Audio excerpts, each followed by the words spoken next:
Every day, tens of thousands of people safely shop big box retail and grocery stores where respectful San Diego shoppers obey the mask, social distancing, and sanitation protocols.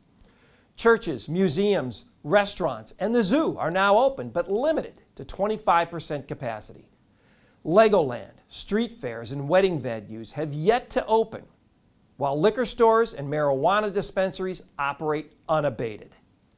While big box stores thrive, many small businesses are not afforded the same opportunity to serve customers and put their employees back to work.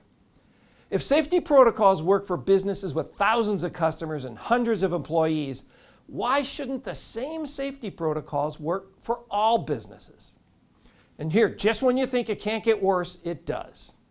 Under the guise of a reopening plan, the state's latest action actually keeps many business sectors closed and workers still out of work. San Diego just got off the watch list, and the state, again, changed the standards. The latest state of California guidelines have 4 levels, from worst to best: purple, red, orange, and yellow.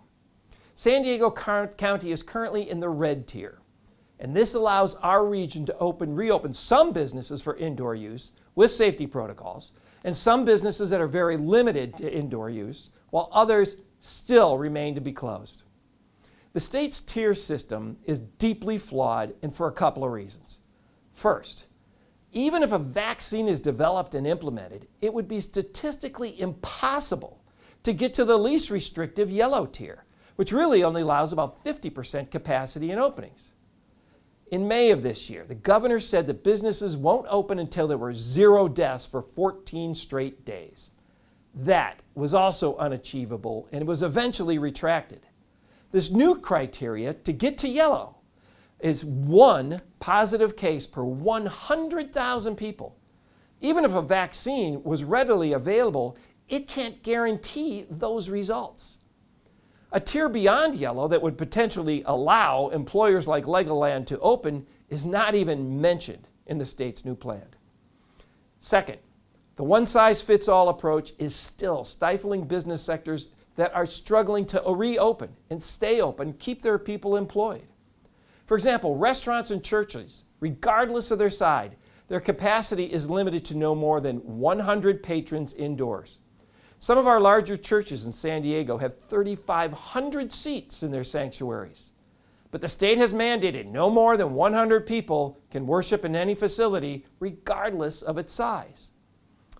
In April, we were told we needed to protect hospital beds and ICU respirators, that there was limited protective equipment, that we weren't sure what this virus was going to do to the population.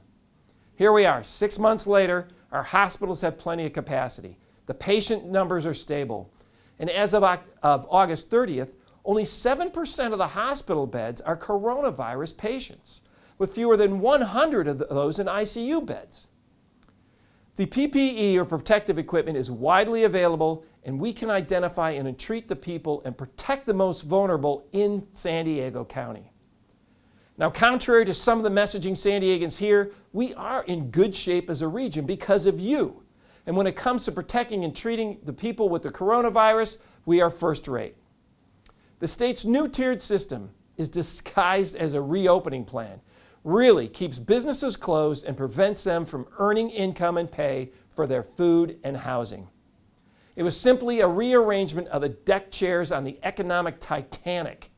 And if changes don't come soon, San Diegan residents will feel the impacts for many years to come.